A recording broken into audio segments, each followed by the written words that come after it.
There is a thing you do at the end of the day that you have probably never thought of as dangerous.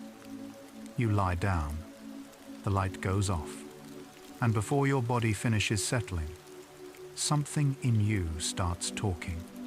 Not loudly, not on purpose, but the words come anyway. The small dismissals, the tired accusations, the casual cruelties that feel so ordinary you stopped hearing them years ago. I'm so stupid. I'll never get this right. Why do I even bother? You don't mean them as instructions. You mean them as exhaust, as punctuation at the end of a hard day. But science has been paying attention to what happens to those words, to where they go after you fall asleep, and what they find to do there. The subconscious mind doesn't understand sarcasm.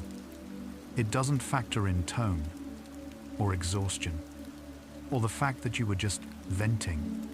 It receives language the way water receives a stone dropped from a great height, without judgment, without negotiation, without asking whether you meant it. And the most receptive moment, the moment the gate is widest open, is exactly the window you spend filling with the words that feel least worth keeping. Welcome to Psychology for Sleep. Tonight, 100 facts about negative self-talk, the subconscious mind, and what science has learned about the instructions we give ourselves without realizing it. Because what you say in the dark, before sleep takes you, may be the most consequential conversation you have all day. And now we begin.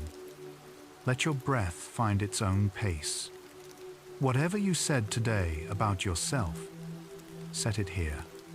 This room holds no verdict, just your body, and the quiet already waiting.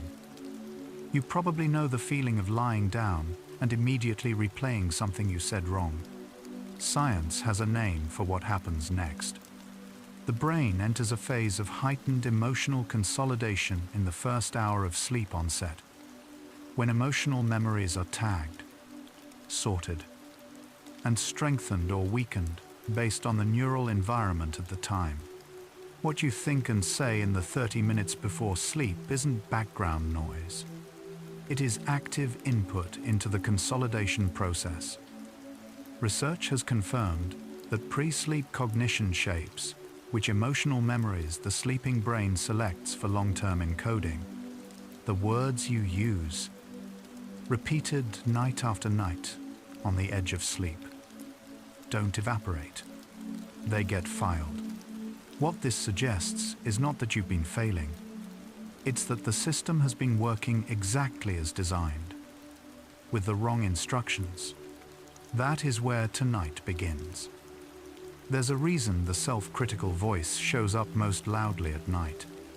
During the day, the prefrontal cortex, the part of the brain responsible for rational self-regulation, runs interference on intrusive thoughts. It's effortful work, and by evening, after hours of cognitive load, that regulatory capacity is reduced. What research on self-regulation consistently shows is that the inner critic meets significantly less opposition in the hours before sleep. The thoughts that break through aren't necessarily more true. They are simply meeting a less defended mind. The harshest things you believe about yourself aren't always the most accurate. They are often just the best timed. The phrase negative self-talk is mild for what science actually shows is happening. When a person repeatedly uses phrases of self-blame or self-dismissal, I'm so stupid, I'll never get this right, why do I even bother? Neuroimaging studies show activation in the anterior cingulate cortex and the insula, regions that are centrally involved in processing both social pain and physical discomfort. The brain does not draw a clean line between self-directed shame and a wound.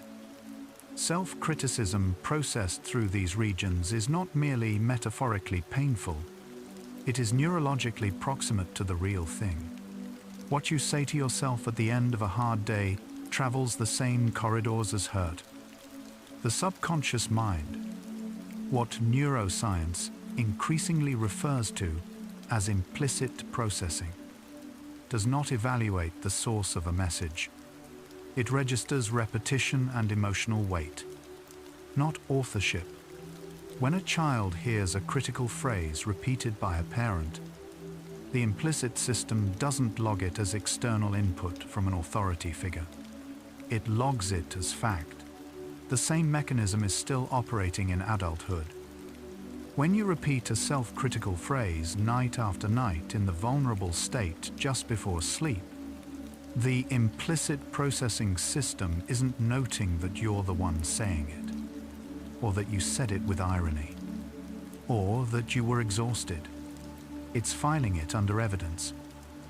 There is something linguists call a self-relevant utterance. Any statement the speaker makes about themselves using first-person language. Research from cognitive neuroscience has found that self-relevant utterances activate the medial prefrontal cortex more strongly than statements about other people or abstract ideas. The brain gives disproportionate weight to language framed with I.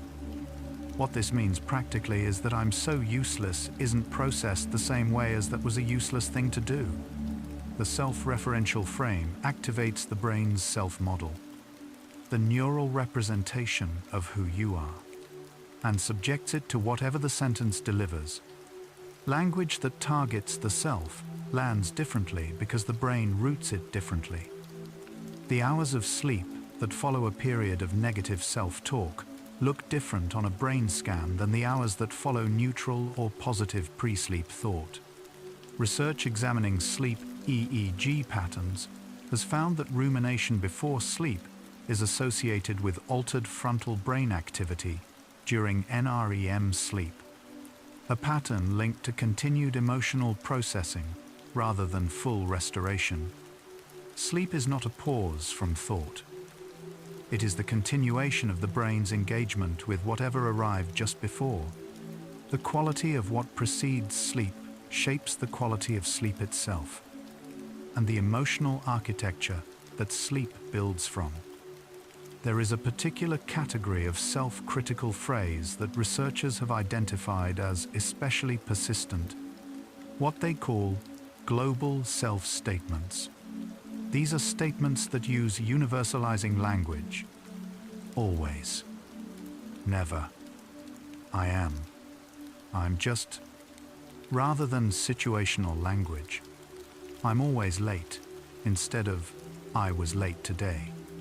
I never get anything right, instead of that didn't go right. The global form is neurologically stickier because it activates the brain's self-model rather than its event memory system. An event is finite. An identity claim is ongoing. When you whisper, "I'm such a failure," into the dark, the brain doesn't file it in the past events folder. It updates the running file marked "Who I Am." You know how some phrases just seem to have weight to them? The ones that land in the chest and stay there after everything else has faded. Research on emotional memory encoding suggests this isn't imagination. Emotionally valenced language. Language with strong, negative, or positive feeling attached is processed through the amygdala and triggers enhanced memory consolidation via the release of norepinephrine. High arousal negative statements, like self-directed shame phrases, are remembered better and for longer than neutral statements. The brain flags emotional intensity as important, worth keeping. The phrases you say with the most feeling, even exhausted, dismissive, throwaway feeling, are the ones that get stored most reliably.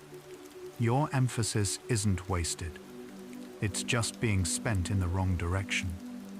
The relationship between self-talk and sleep quality has been studied formally under the framework of pre-sleep cognitive arousal. Researchers distinguish between somatic arousal, the body feeling physically tense, and cognitive arousal, the mind continuing to generate thought and language. Both disrupt sleep onset. But cognitive arousal, the running commentary, the self-assessment, the quiet accusations, is particularly associated with delayed sleep onset and increased nighttime waking. It's not simply that negative thoughts make you feel bad before bed. The act of generating them, the linguistic production of self-critical content, keeps the language processing systems of the brain active past the point where sleep can settle in. And this is only the beginning of what the science of negative self-talk reveals about the way the habit of ending the day against yourself actually works. What's already visible across these first 10 facts is a system, not a character flaw, not a personality trait, not evidence of something broken, but a set of mechanisms that respond to input, the brain doing what brains do, taking what arrives and building with it. That's not a verdict. That is how every mind works, including yours, including tonight. What changes when you understand the mechanism is that you stop believing the output is true just because the system produced it with such conviction. There is something called the default mode network, a web of brain regions that activates when the mind is not focused on an external task, in wakeful rest, in the spaces between demands. The default mode network turns inward. It runs simulations of the self, replays social interactions, evaluates past decisions. In healthy default mode activity, this is valuable. The brain is maintaining its social model, updating its self-concept. But research has found that in people with high self-critical rumination, the default mode network becomes hyperactive and dysregulated, cycling through negative self-evaluation without resolution. The last thing many people do before sleep is give their already overactive default mode more material to work with. The concept of neuroplasticity, the brain's capacity to physically change in response to repeated experience, applies fully to self-talk. Neural pathways that are activated frequently become structurally preferred. Synaptic connections that carry a signal repeatedly become faster and more efficient. This is the mechanism behind habit and skill, and it is equally the mechanism behind the persistence of self-critical thought. A pattern of negative self-talk practiced nightly doesn't just continue because old habits die hard. It continues because the brain has literally built infrastructure for it. The pathways are well worn. The thoughts arrive faster and with less effort because the brain has optimized for them. This is not destiny. It is material science. What is built can be rebuilt. Psychologists use the term cognitive distortions to describe habitual patterns of inaccurate thinking, categories of thought that feel true but systematically misrepresent reality. Among the most common are catastrophizing, personalization, and all or nothing thinking. These aren't signs of weakness or low intelligence. Studies consistently show them across all education levels and personality types. They are better understood as shortcuts, the brain's efficiency tools, producing fast judgments about complex situations, often at the cost of accuracy. What makes them relevant to pre-sleep self-talk is that the drowsy mind, with its reduced prefrontal monitoring, is particularly susceptible to accepting cognitive distortions without challenge. The thoughts that feel most undeniably true just before sleep are often the least reliable. The voice that criticizes you at the end of the day is not neutral. Research in self-compassion and internal family systems theory suggests that the inner critic is not an objective observer. It developed, in most people, as a protective adaptation. Criticism delivered to oneself is often learned behavior from environments where criticism felt protective, where anticipating disapproval meant staying safe. The harsh inner voice was, at some point, a useful tool. Understanding this doesn't mean accepting it permanently. It means stopping the practice of treating it as truth on the grounds that it feels like your own voice. The voice that calls you a failure at bedtime may have learned that job in someone else's house. There is a measurable physiological response to self-critical thought. When people engage in self-critical rumination, cortisol levels, the body's primary stress hormone, increase, and heart rate variability decreases. Heart rate variability is one of the key markers of how well the autonomic nervous system is recovering and regulating. A body preparing for sleep ideally shows increasing heart rate variability as the parasympathetic system takes over. Self-critical thought reverses that process. It keeps the sympathetic system, the one designed for threat response, partially engaged. Sleep on a sympathetically activated nervous system is lighter, more fragmented, and less restorative. What you say to yourself isn't just psychological. It has a blood chemistry. Language shapes perception in ways that are often invisible until examined. The words you habitually use to describe your own experience don't just describe, they frame. Research on emotional granularity has found that people who have richer, more precise emotional vocabulary actually experience their emotions differently than people with less differentiated language. The ability to name what you feel, not just bad, but disappointed, humiliated, helpless, exhausted, changes how the brain processes the feeling. Crucially, the reverse is also true.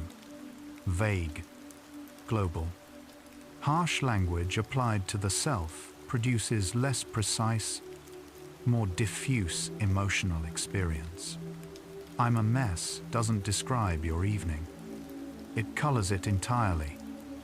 There is a class of phrases that researchers studying linguistic behavior have called identity pegs.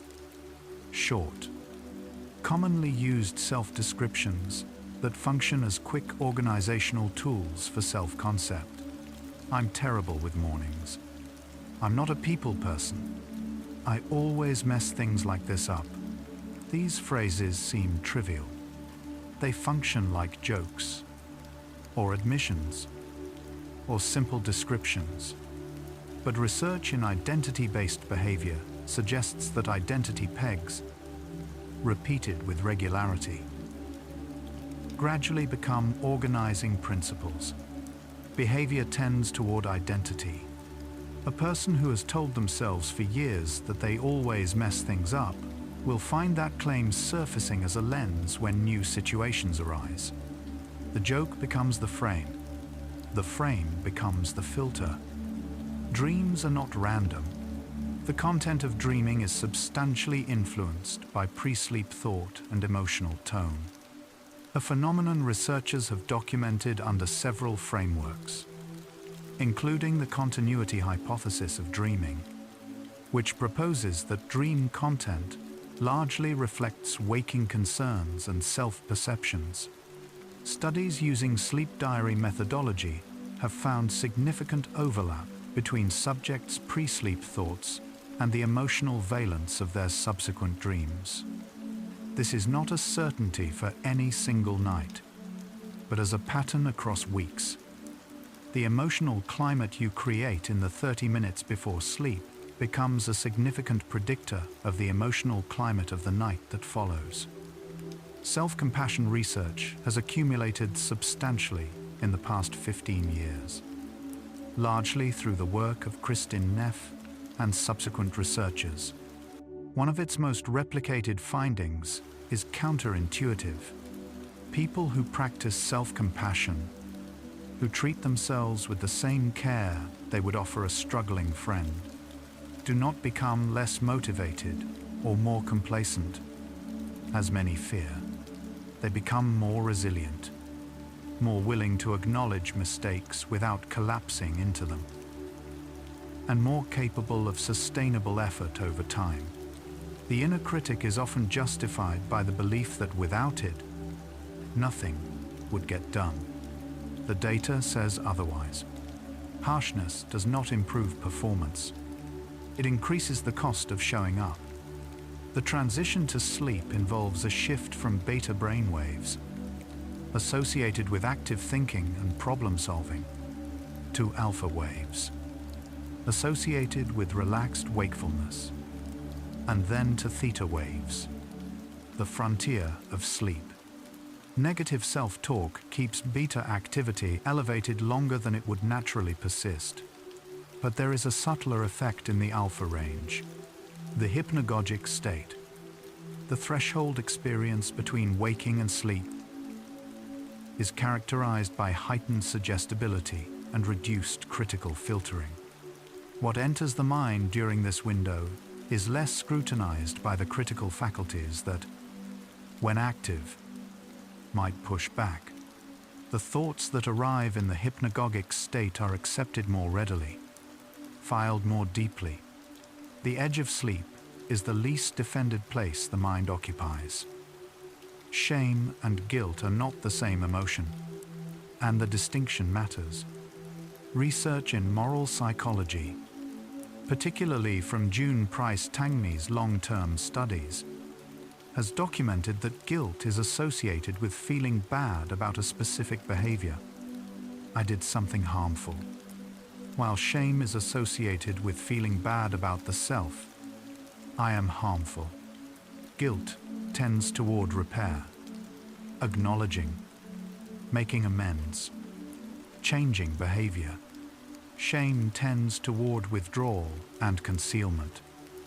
The self-critical phrases most common in pre-sleep rumination: I'm such a bad person, I'm not enough, I'm a disappointment, are predominantly shame-flavored, not guilt-flavored. They do not produce repair, they produce avoidance. Understanding the difference is the beginning of knowing which one you're actually feeding at the end of each day. The human brain has a negativity bias, a structural tendency to register, respond to, and remember negative information more thoroughly than positive information. This evolved for reasons of survival. A threat missed was more costly than a reward overlooked. But the negativity bias interacts badly with pre-sleep self-criticism. Self-critical thoughts, as negative and self-relevant information, receive double amplification. Once from the negativity bias, and once from the self-referential processing that routes I statements through the brain's self-model. This means that a harsh phrase said once to yourself at night has disproportionate staying power compared to a kind one said just as many times. The system is not neutral. It favors the wound. There is research on something called emotional labor, the cognitive and physiological work of managing emotions in order to meet social expectations. Most studies focus on professional contexts, but the phenomenon extends inward. The effort required to suppress negative self-evaluation, to push down the inner critic's commentary, to not engage with the voice that tells you the day was proof of your inadequacy, is itself exhausting. Suppression is not silence, it's effort. Research has shown that emotional suppression increases sympathetic nervous system activation and uses significant cognitive resources, leaving less capacity available for actual rest. The alternative is not indulgence of self-criticism. It is something else entirely. A different relationship with the voice, rather than a war with it. Repetition is the mechanism behind both learning and unlearning. This is perhaps the most empirically grounded piece of news in the entire science of self-talk. The brain learns by repetition, and it unlearns by the same means. A thought pattern practiced thousands of times over years will not dissolve from a single night of gentleness, but it will, over time, lose neural infrastructure if it is no longer fed. Synaptic pathways that go unused become less efficient. The brain prunes what it doesn't use. This is not a promise of easy transformation. It is a description of the actual mechanism. The same system that built the habit can dismantle it. Not quickly, but reliably, one night at a time. What the first 25 facts have established is not a new theory. It is an anatomy. The inner critic has a biology. Neural pathways, neurotransmitter systems, cortisol curves, brainwave patterns that sustain or disrupt it. The habit of ending the day against yourself is not a personal failure. It is a practiced pattern in a system that learns exactly what it is taught. What this tells us is not about self-talk alone. It tells us something about how we have been misunderstanding the conversation at the edge of sleep, not as something to push through on the way to rest, but as the hinge the whole night turns on. That is where the next arc begins. Notice your hands. Let them open if they're curled. The body has been holding things today that weren't yours to carry all the way to morning. Whatever weight arrived with the last hour, you can leave it here on the surface. Not resolved, not fixed, just set down. The breath already knows what to do next. You don't have to decide anything. The subconscious mind, more precisely, the implicit memory and processing systems of the brain, does not have a fact-checking department. Explicit memory, managed by the hippocampus, can be interrogated. Is this accurate? Did this actually happen? Do I believe this? Implicit memory, stored in structures like the basal ganglia and processed through associative networks below conscious awareness, operates without that layer of evaluation. It registers patterns, associations, and emotional signatures. When self-critical language is delivered repeatedly at the edge of sleep, a high consolidation window, it enters the implicit system as pattern, not as claim. The subconscious doesn't ask if you meant it. It stores the frequency. Sleep memory consolidation follows a well-documented sequence. During NREM slow-wave sleep, the hippocampus replays the day's experiences and begins transferring information to the cortex for long-term storage. During REM sleep, emotional memories are processed and integrated, stripped of their raw physiological charge while their meaning is preserved. This is why experience is remembered repeatedly before sleep can become more deeply encoded. The consolidation cycle amplifies what it receives. Self-critical statements made just before sleep enter the hippocampal replay window. They are not outside the consolidation process. They are, in terms of timing, near the top of the queue. There is a concept in cognitive behavioral therapy called thought-action fusion, the tendency to treat the occurrence of a thought as equivalent to an action or to a sign that the thought is true. I thought something terrible, therefore it is likely to happen. I criticized myself, Therefore, the criticism is accurate. Research has found thought-action fusion to be elevated in people with anxiety and OCD, but it exists on a spectrum in the general population. For many people, the sheer persistence of a self-critical thought, the fact that it keeps surfacing at night, feels like evidence of its accuracy. The perseverance of a thought is not evidence of its truth. It is evidence of the strength of the neural pathway that generates it. The body responds to imagined events as if they were occurring. This is one of the foundational findings of psychophysiology. The basis of everything from placebo response to the effectiveness of mental rehearsal in athletic training. Brain imaging studies show that vividly imagined actions and real actions activate overlapping neural circuits. The practical consequence for self-talk is that the brain's stress response system, the HPA axis, the cortisol-releasing machinery, responds to the imagined scenarios conjured by pre-sleep self-criticism nearly as if they were happening. I'm going to fail. People see through me. I don't deserve this. These are not just thoughts. They are scenarios the body runs while you're trying to sleep. Research in self-concept theory has found that the self-concept, the relatively stable internal model of who one is surprisingly malleable under conditions of repetition and emotional arousal. This sounds threatening, but the reverse implication is the important one. The self-concept is not fixed. It is maintained by what is repeatedly fed into it. Studies examining self-affirmation, values-based reflection, and self-compassion practices have found measurable shifts in implicit self-concept within weeks of consistent practice.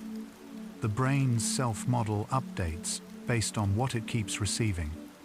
This is the same mechanism the inner critic exploits, but it runs in both directions.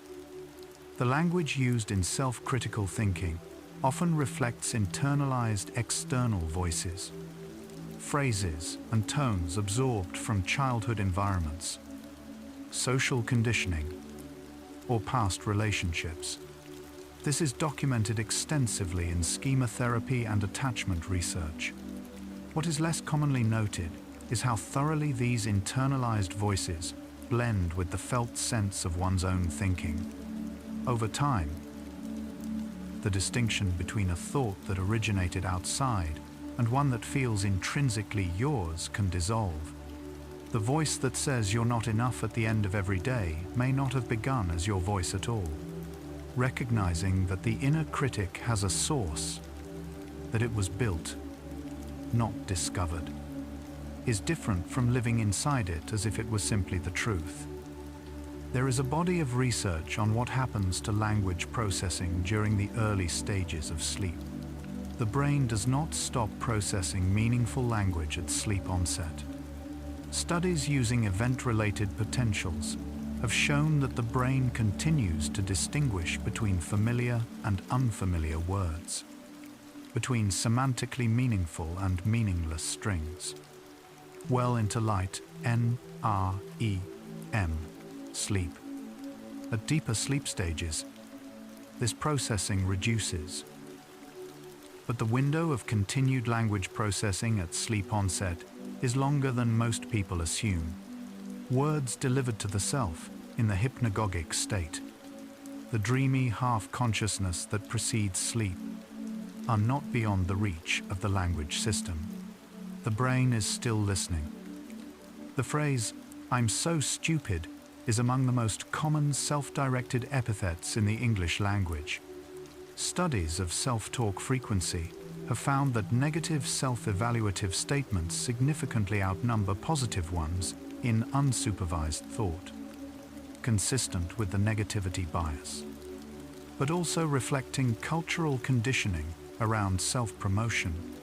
What is psychologically specific about this phrase is its combination of global attribution, I, not this thing I did, and categorical labeling, stupid. Not confused, or uninformed, or having a bad day. The brain processes it accordingly. It is not a momentary assessment. It is a filed verdict, with the self as both defendant and judge. Rumination, the repetitive, passive focus on distress and its possible causes and consequences, is one of the most studied constructs in the psychology of sleep and depression. Meta-analyses have consistently found rumination to be among the strongest predictors of insomnia, beyond even traditional measures of anxiety. What makes it relevant here is its linguistic character. Rumination is not just emotional, it is verbal. The ruminating mind generates sentences. It replays conversations, rehearses arguments, produces self-evaluations. The verbal loop is the mechanism, not just the feeling, but the actual production of words, repeated, recycled, running without resolution. Interrupting rumination is, in part, a linguistic intervention. The loop runs on language. It can be interrupted with language.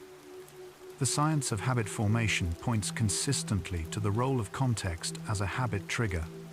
The bedroom, the moment the lights go off, the bodily sensation of lying down. These are powerful cue environments.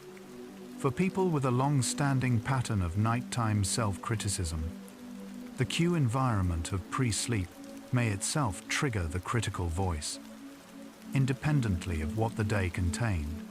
Research on habit loops, GUI, routine, reward, suggests that the routine of self-critical internal monologue has been rehearsed in this specific context, often enough that the cue alone begins to call it forward. The darkness isn't where the habit lives. It's just where it learned to find you. Self-talk influences not only emotional state but behavioral output in measurable ways. Research in sport psychology, where the study of self-talk has been particularly rigorous, has documented that instructional self-talk improves technique, while motivational self-talk improves persistence and output under effort. Negative evaluative self-talk, conversely, disrupts attentional focus, increases error rates, and reduces willingness to persist after setbacks. Applied to the broader context of daily life, the practical implication is that the self-talk of the evening doesn't stay in the evening. It shapes the baseline from which the next day begins. How you close one day is part of how the next one opens. There is a notable finding from research on self-disclosure and linguistic analysis. The way people write about negative experiences, specifically, whether they use predominantly first-person singular language or more distanced language, predicts recovery outcomes from stressful events. Heavy first-person singular language in negative self-reflection is associated with deeper immersion in distress and slower recovery. This is consistent with what neuroscience shows about self-referential processing amplifying emotional experience. Slight shifts in perspective, from "I am failing" to "this is a hard period," are not merely semantic. They route the thought through different processing systems, reducing the emotional charge. Sleep is not a uniform state. It cycles through approximately 90-minute rounds, each containing both NREM and REM stages, across the night. The proportion of slow-wave NREM sleep, the most physically restorative stage, is highest in the early cycles. The proportion of REM sleep associated with emotional processing and memory integration increases across the night and is heaviest in the final cycles before waking. This means that the quality of late-night sleep, the sleep that comes closest to morning, is disproportionately emotional in character.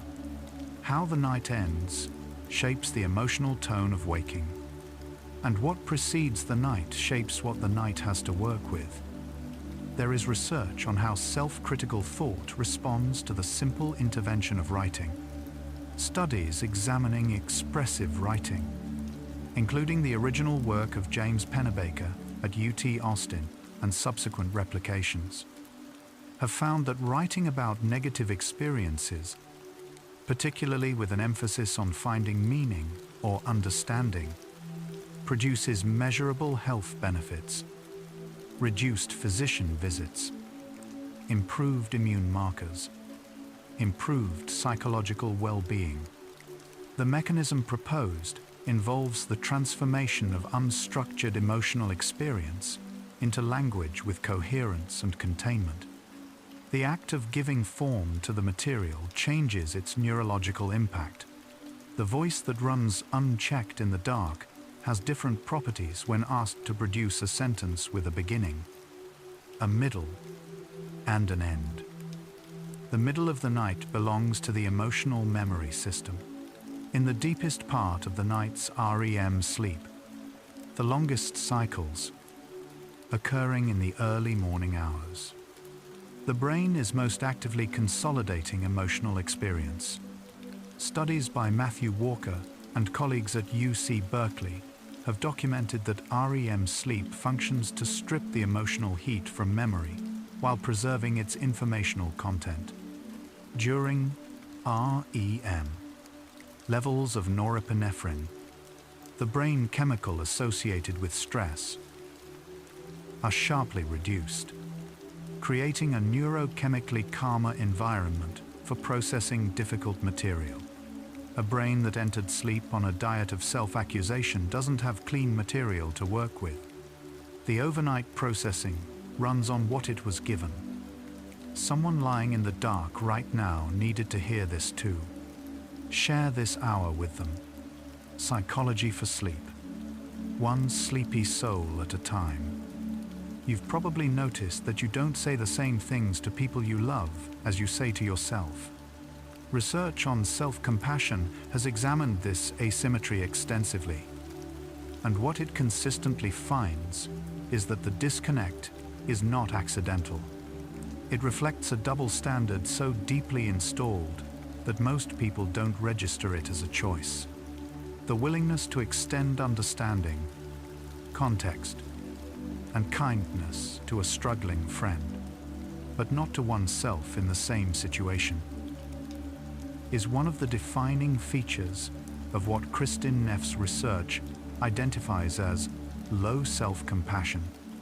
Low self-compassion is among the stronger individual predictors of nighttime rumination, pre-sleep anxiety, and disrupted sleep.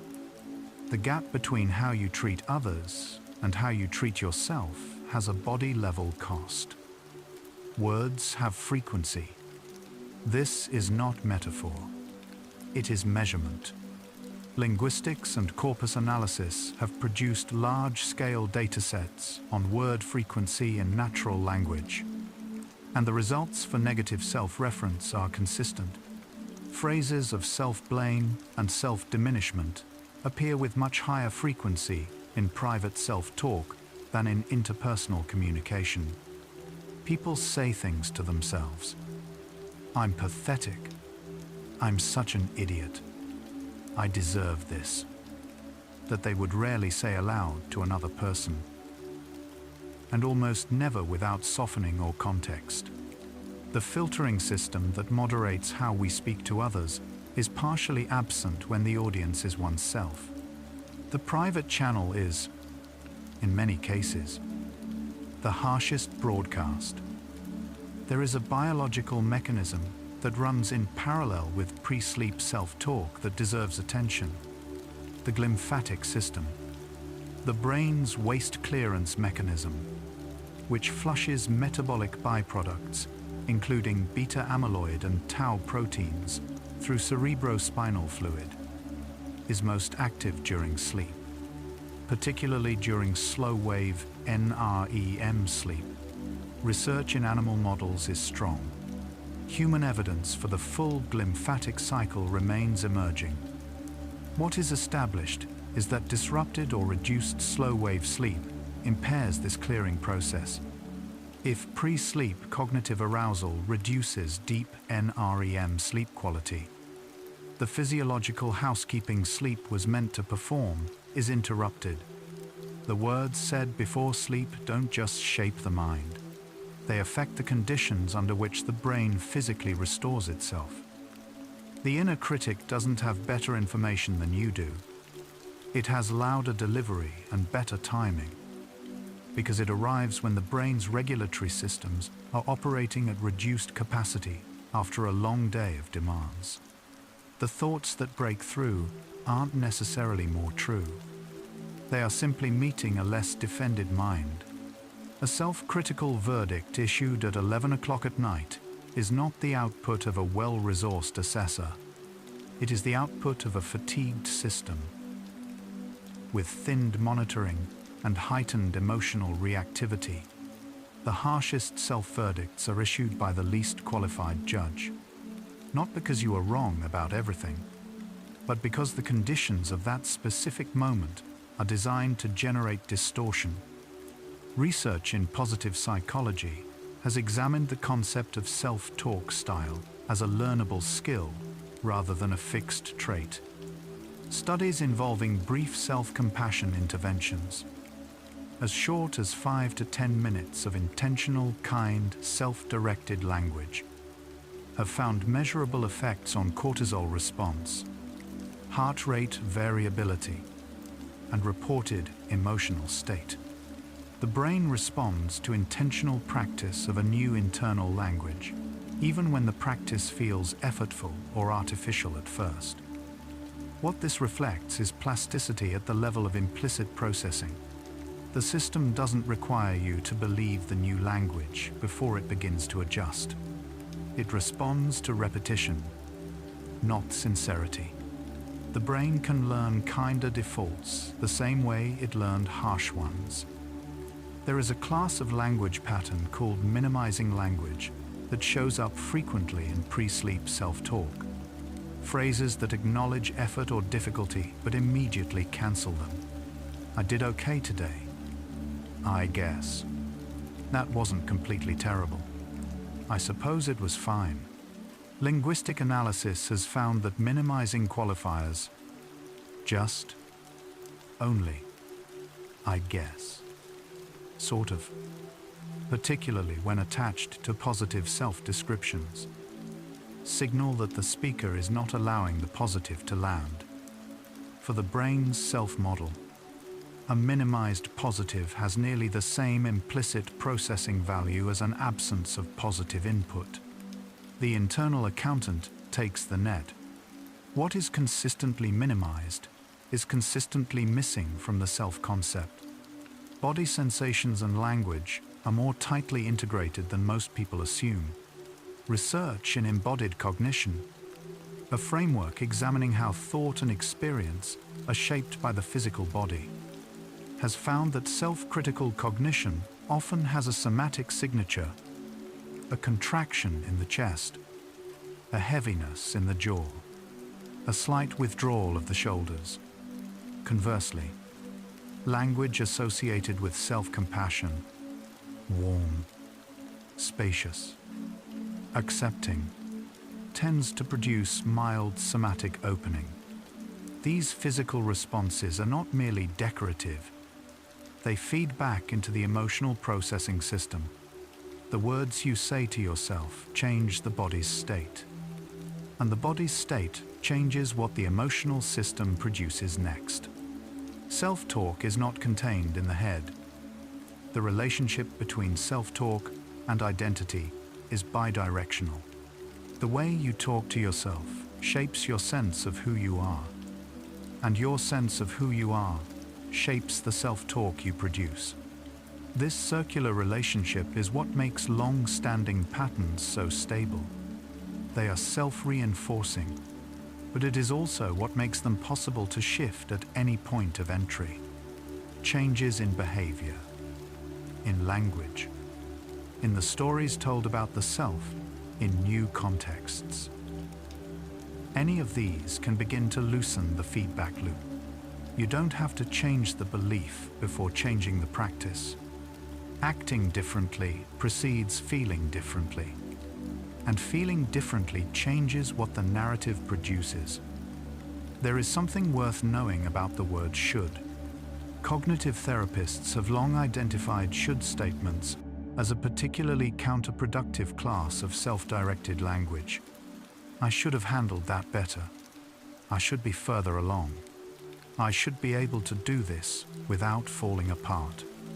The word should implies a standard, a failure to meet it, and an evaluation. It produces neither information nor direction. Research on emotion regulation has found that should-based self-evaluation increases distress without improving motivation or performance. It is a cognitive cost with no return. The substitute is not indulgence. It is specificity. What do I actually want to do differently is a question. I should have done it differently is a verdict. Something is becoming clearer halfway through tonight's facts. The conversation you've been having with yourself at the end of each day is not a private one. It travels through the consolidation systems, through the implicit processing networks, through the chemical signatures that determine the quality of sleep, through the emotional material that the dreaming brain works through the night. The question this began with, whether you've been giving the subconscious instructions it carries out, is not rhetorical. The mechanism exists. The window is real. And what the second half follows is the question that opens here. Not whether the instructions have been harmful, but what it looks like when someone begins, one night at a time, to change them. You are somewhere in the middle of the night now. Let the length of what's being covered settle without trying to hold it. The body already knows more of this than the mind thinks it does. Take a breath that fills without effort, and let the exhale be the only decision you have to make right now. The most studied self-compassion practice in clinical research involves 3 components, identified by Kristin Neff. Self-kindness, the recognition of common humanity, and mindfulness. Of these 3, the recognition of common humanity, the acknowledgement that struggle, failure, and inadequacy are universal human experiences rather than personal anomalies, has been identified as the component most directly opposed to shame. Shame requires isolation. This is my flaw, mine specifically. Common humanity dissolves it. This is what it is to be human. The habitual self-accusation of the bedtime hour carries an unspoken premise that the struggle is uniquely, personally yours. The evidence says otherwise. Research on linguistic framing has found that framing the same event in different language produces measurably different emotional and cognitive outcomes. People asked to describe a failure as something that happened to them rather than something they did. Same event, different frame, reported significantly less shame and significantly higher problem-solving motivation. The passive frame, oddly, reduces self-blame. This is not distortion, it is perspective. Events rarely have a single correct frame, and the one that leads to shame and paralysis is not privileged simply because it feels most honest. The most devastating account of a bad day is not the most accurate one. Sleep serves emotional memory in a specific way worth understanding clearly. Research has found that REM sleep processes emotional memories under a neurochemical environment distinctly low in norepinephrine, the brain chemical associated with stress. This means the REM brain can re-examine emotionally charged material without the full arousal response that originally accompanied it. This is one reason people often feel more distance from an upsetting event after sleeping on it. What matters for self-talk is that feeding the system non-accusatory material before sleep may allow the overnight processor to work more freely. Less time managing the charge of self-attack. More time doing the integrative work it was designed for. The inner critic often speaks in second person. You're such an idiot. You never learn. Who do you think you are? This grammatical choice has a specific psychological effect. Second-person self-talk creates a slight but measurable psychological distance. The self becomes both speaker and addressed subject.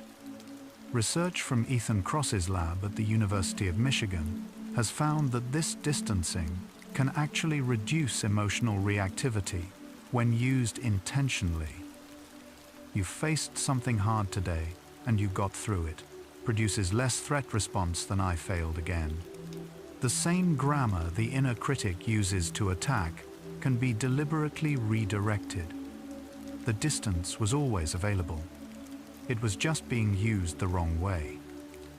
The brain's reward system, the dopaminergic circuit involved in motivation, pleasure, and behavioral reinforcement, responds differently to criticism and to encouragement. Neuroimaging research has found that self-compassionate self-talk activates brain regions associated with safety, approach motivation, and care.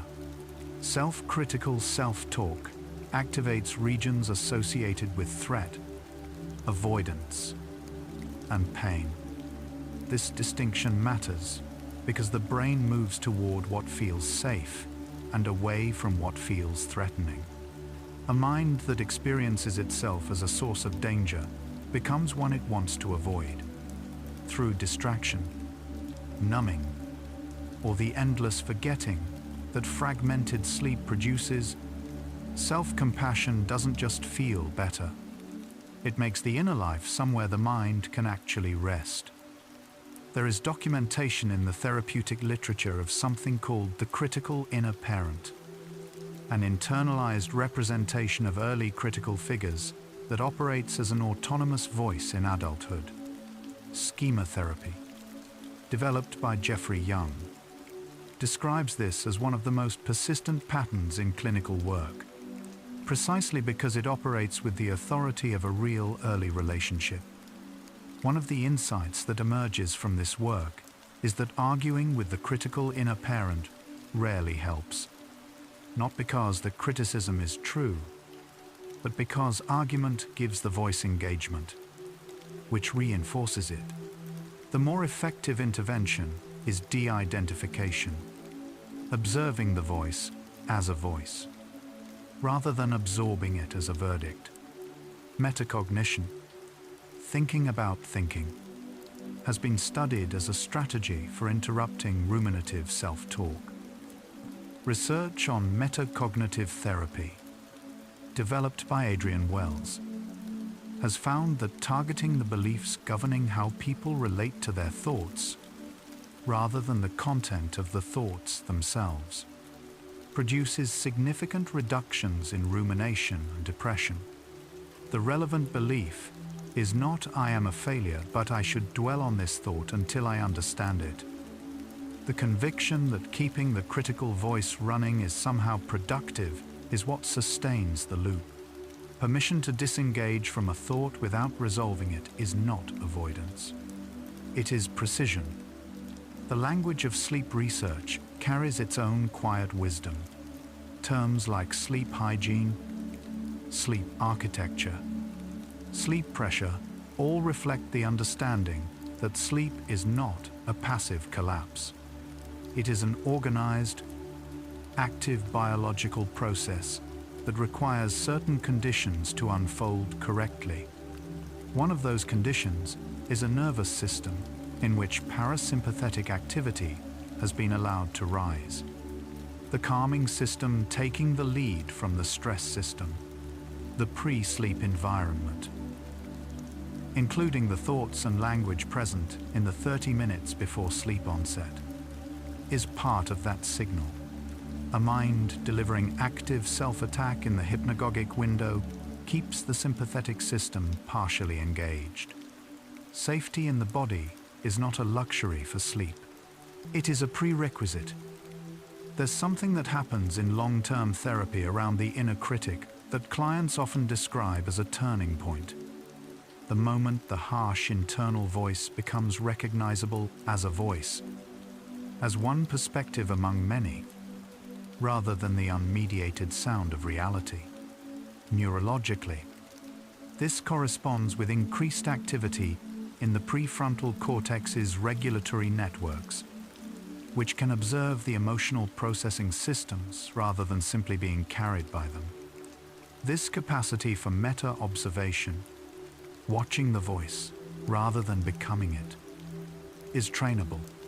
Meditation research has documented increases in prefrontal regulatory capacity with sustained mindfulness practice. The observing position doesn't silence the critic. It changes your relationship with it.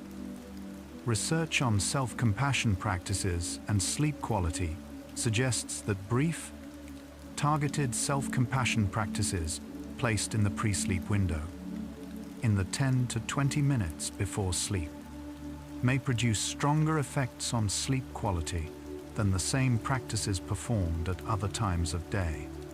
The consolidation window amplifies what it receives. This is the same property that makes pre-sleep self-criticism harmful. Self-directed kindness, delivered in the same window, appears to benefit from the same amplification. The timing that has been working against the person who ends each night in self-accusation is the same timing that becomes available when the language shifts. Language learning in children is most efficient during sleep, particularly during the periods of cortical replay that consolidate new vocabulary into long-term memory. Adults retain this capacity to a degree, though reduced. The sleeping brain doesn't just store language. It integrates it into working neural networks. New patterns of internal language can benefit from sleep consolidation if they are practiced near the consolidation window. The first nights of trying to speak more gently to oneself may feel artificial or unconvincing. The brain is learning new material. Sleep is doing the filing. Repetition is the enrollment. The neuroscience of self-talk has a surprising intersection with the biology of the immune system. Research on psychoneuroimmunology has found that chronic stress, including the chronic low-level stress of ruminative negative self-talk, suppresses immune markers, including natural killer cell activity and immunoglobulin A. The mechanism runs through the HPA axis. Repeated cortisol elevation from psychological stress affects the immune system's regulatory balance. What you say to yourself, repeated nightly, is not only affecting your sleep over months and years, it is shaping the biological environment in which your immune system operates. There is a body of literature on what researchers call self-discrepancy theory, developed by Torrey Higgins. The theory proposes that distress arises from the gap between the actual self, who you currently are, and the ought self, who you believe you should be. Self-critical language at bedtime typically operates in this domain, cataloging where the day fell short of who you were supposed to be. Research has found this ought-self discrepancy particularly associated with anxiety and the flavor of shame involving obligation and rule violation. The voice that reviews the day as a list of failures is running an ought-self audit. It is asking not how are you, but where did you fall short. There is a documented phenomenon called the Zeigarnik effect, the tendency for incomplete tasks to occupy working memory more persistently than completed ones. The unresolved, the interrupted, the failed attempt stays active in attention in a way that finished work does not. Sleep rumination frequently has this quality. It circles incomplete things, unresolved conversations, unanswered messages, uncorrected mistakes. The critical voice is, in part, responding to the brain's open-loop detection system. Research has found that writing down incomplete tasks, externalizing them from working memory, significantly reduces intrusive pre-sleep thoughts about them. The brain does not need to keep holding what it can see recorded elsewhere. The relationship between self-talk and pain tolerance has been studied in clinical and experimental contexts. Research has found that self-compassionate self-talk, phrases associated with warmth, care, and permission to struggle, increases tolerance for physical discomfort compared to self-critical self-talk. The mechanism appears to be partly mediated by the parasympathetic nervous system, a shift toward the calming, regulatory branch of the autonomic system that also governs social engagement and safety. The same neural architecture that processes feeling cared for has a regulatory effect on pain. Speaking gently to yourself at the edge of sleep doesn't just change what the mind believes. It changes what the body can bear. In the cognitive model of insomnia, the most empirically supported framework for understanding chronic sleep difficulty, the maintaining factor is not the original stressor, but the mental and physiological activity that occurs in response to sleeplessness itself. Worry about not sleeping, self-criticism about the inability to sleep, frustration, helplessness. These become, over time, more powerful contributors to insomnia than whatever started it. The critical voice applied to the act of lying awake. I can't even sleep properly. What's wrong with me? Layers additional arousal onto an already aroused system. The content of nighttime self-talk and its impact on sleep are the same feedback loop from two angles. Research in acceptance and commitment therapy has produced a technique called cognitive diffusion, methods for creating distance between the self and the content of thoughts, reducing the automatic believability of unhelpful cognitions. Diffusion practices include observing thoughts by name. There's the not enough thought again. Using metaphors for thoughts. Leaves on a stream. Passing cars. And noting the linguistic structure. I'm having the thought that I am a failure. These are not affirmations. They don't claim the thought is wrong. They interrupt the automatic equation of thought appearing with thought being true. A thought you can name is a thought you are having. A thought you've fused with is a thing you are. The sleep-wake cycle is regulated by two interacting systems. The circadian clock, which signals alertness and sleepiness on a 24-hour cycle, and sleep pressure, the accumulating drive to sleep produced by adenosine buildup during waking hours. What is less commonly noted is that psychological arousal, anxiety, rumination, active self-critical processing can override both signals. A person with high sleep pressure and a cooperating circadian rhythm can still remain awake for hours under sufficient cognitive arousal. Rest doesn't come for a working mind by force. It comes by invitation. By the gradual absence of material, the mind feels urgently required to process. Research on compassionate self-talk in clinical populations has found one result that surprises almost everyone. Among people with perfectionism, who fear that self-compassion will reduce motivation and produce mediocrity, self-compassion training actually increases performance, persistence, and reduces fear of failure. The feared outcome doesn't arrive. What arrives instead is a slightly more sustainable relationship with effort, a slightly lower cost attached to trying and falling short, a slightly reduced likelihood of avoiding challenges to protect a fragile self-image. The perfectionist's inner critic is not the engine of success. It is the weight strapped to the ankle of someone trying to run. Oxytocin, the neuropeptide associated with bonding, safety, and care, is released not only in social contexts but in response to self-directed warmth. Research has found that practices involving self-soothing touch and self-compassionate inner language produce measurable effects consistent with care system activation, including reduction of cortisol and a shift toward parasympathetic regulation. The care system of the brain, which evolved in the context of parent-to-child and partner relationships, can be engaged from inside. The body does not require an external source of care to begin receiving the signal. Warmth extended inward registers in the same architecture. There is a documented pattern called the inner critic escalation loop.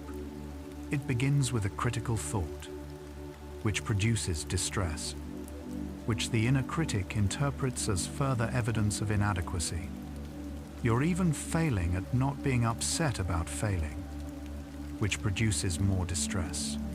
This is one reason pre-sleep self-criticism can accelerate rather than resolve.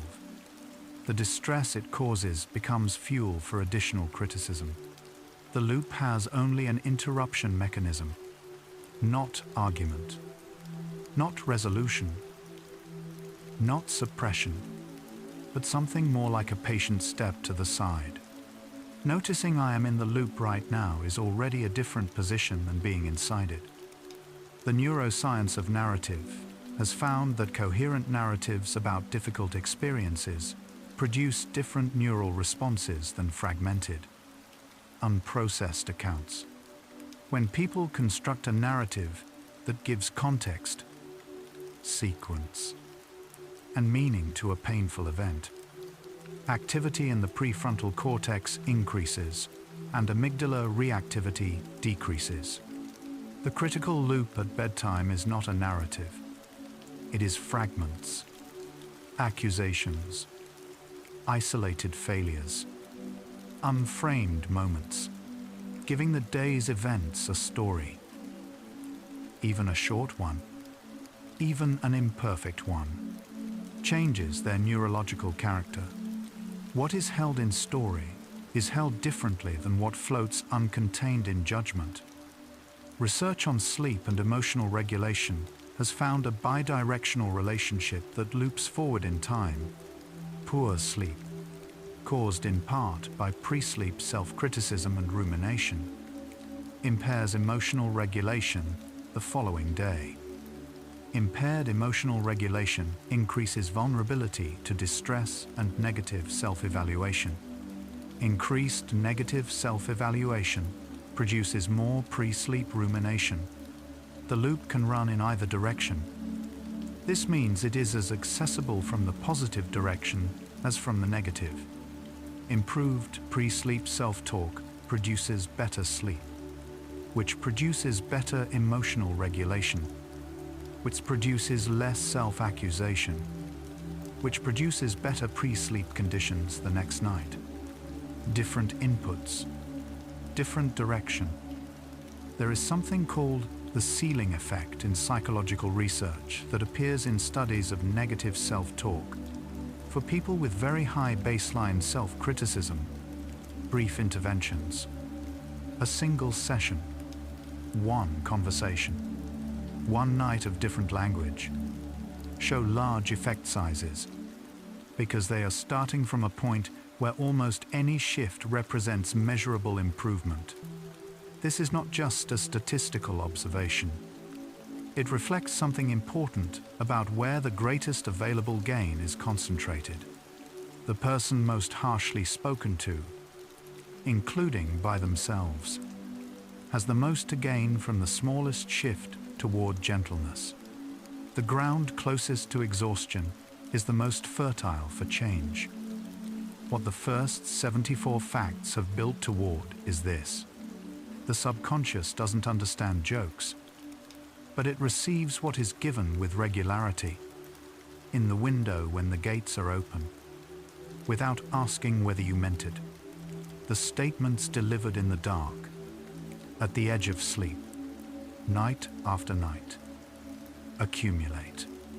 Not as memories in the declarative sense, as architecture, as the structural defaults the mind wakes up with, and the reverse is equally true.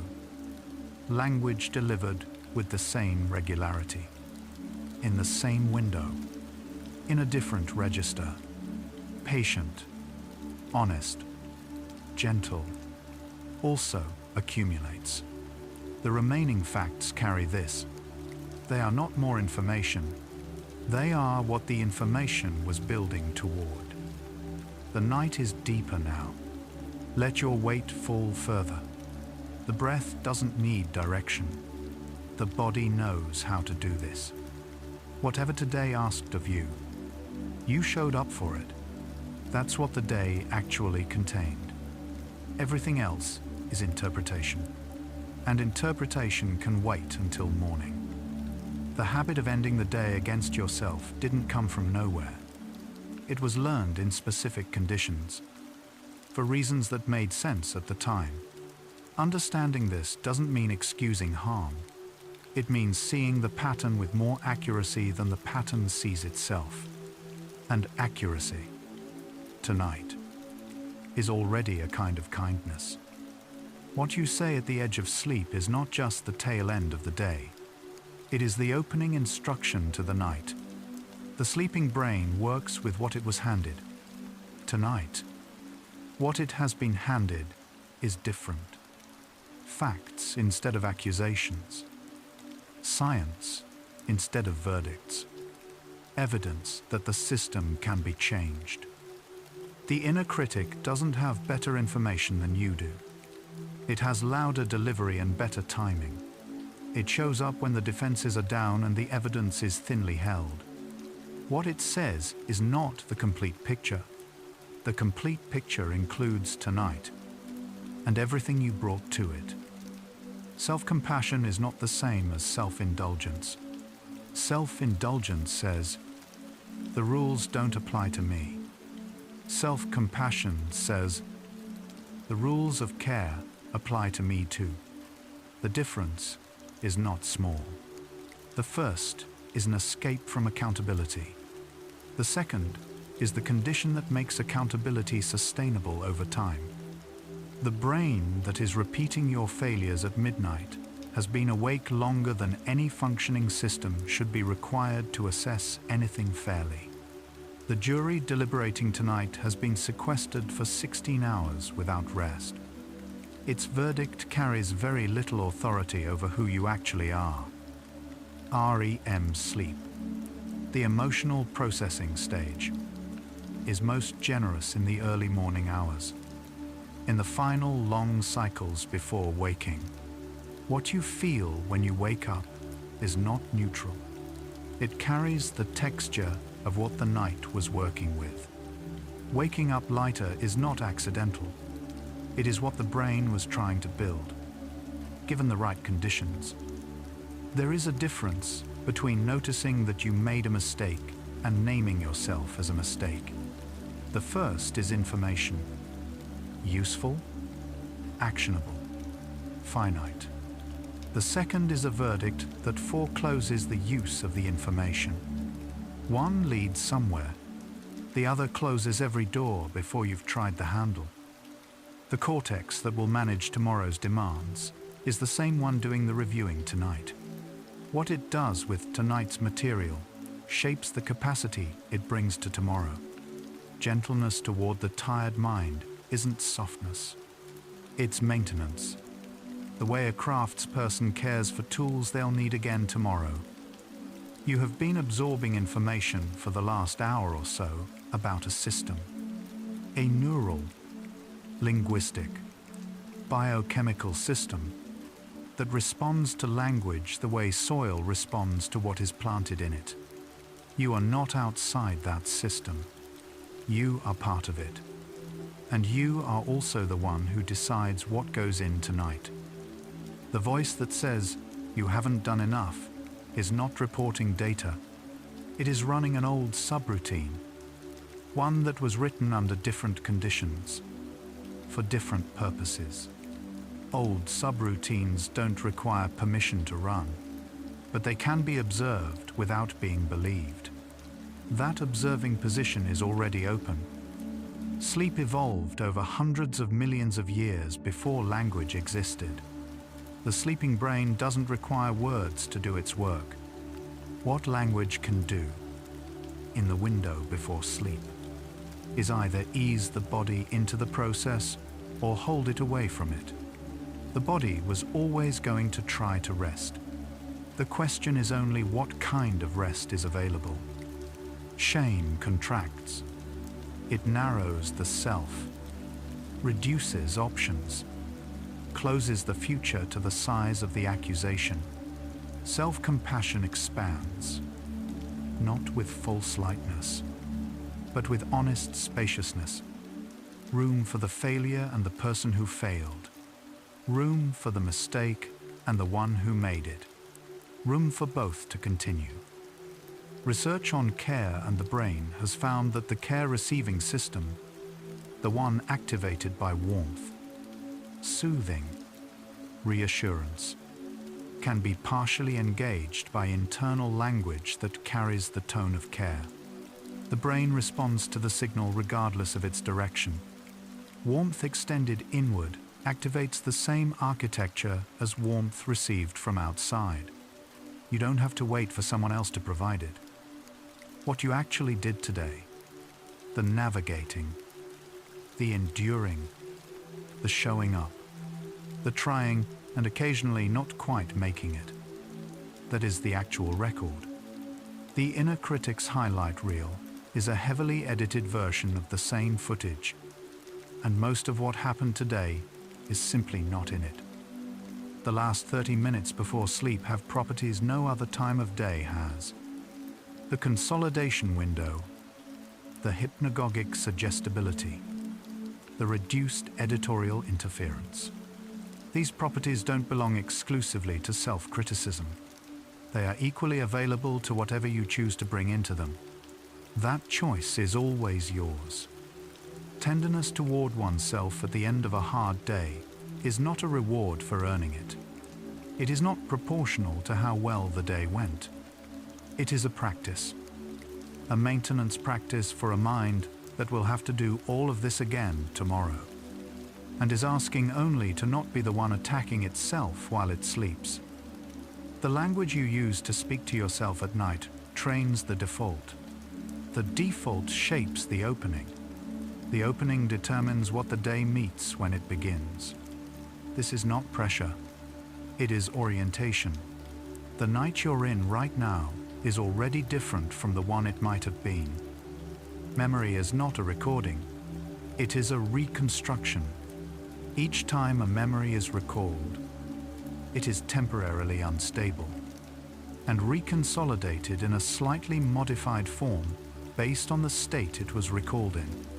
How you narrate the events of today, tonight, influences what you remember of them tomorrow. The story the night tells about the day is part of the day itself. The scientists who study sleep and emotion use the phrase affective homeostasis, the brain's tendency to return to a baseline emotional state across the sleep-wake cycle. Sleep is one of the primary mechanisms for that return. What you do in the pre-sleep window is less about manufacturing a new emotional state than about clearing the path for the one that was already waiting beneath the noise. What gets carried forward from tonight is not a list of facts. It is something simpler. The felt sense that the conversation at the edge of sleep is a real one, with real consequences, and that the consequences run in both directions. What is delivered gently accumulates gently. what the night receives, the night works with. You have been carrying the habit of self-accusation the way people carry old luggage. Not because it's useful, but because it's familiar. And familiarity has its own weight. Setting it down doesn't require a reason equal to the weight of it. It only requires one less night of choosing to pick it up again. The brain that wakes tomorrow will be shaped by what it processed tonight.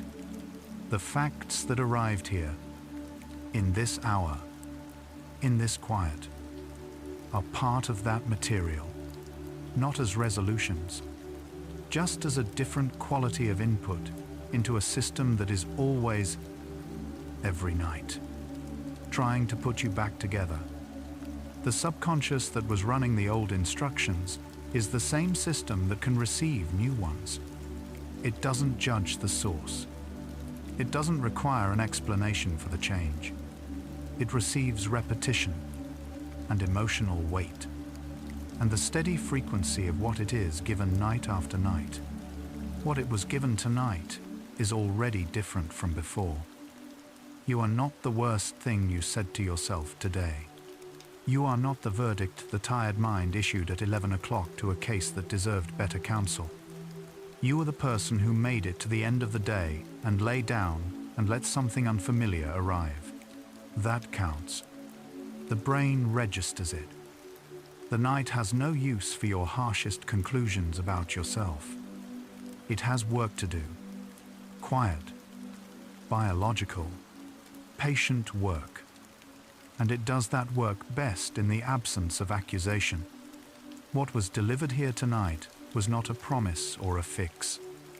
It was a different kind of company at the edge of sleep. You were not alone in the dark. And that, the subconscious keeps. Something strange happens when you understand that the harshest voice in your head is not the truth. It is a habit. It doesn't hurt less, but it is different. A habit can be learned, and anything that was learned can, not erased, not silenced entirely, but gradually be replaced by something else repeated more often. The subconscious doesn't know the difference between a joke and a command, but it also doesn't know the difference between an old instruction and a new one. It only receives what is sent with repetition. And tonight, for the first time, or the first time in a long time, what was sent was different. But understanding the mechanism is only the beginning. The harder question is this: if the subconscious learns from what is repeated, then why? Even when you know this, does sleep still refuse to come? The next video in the Psychology for Sleep playlist begins there.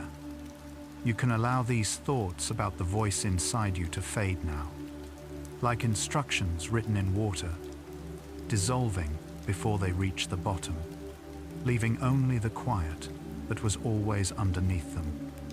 Let your breathing deepen.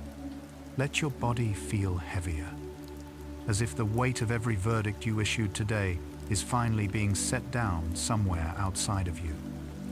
If sleep comes, let it come completely.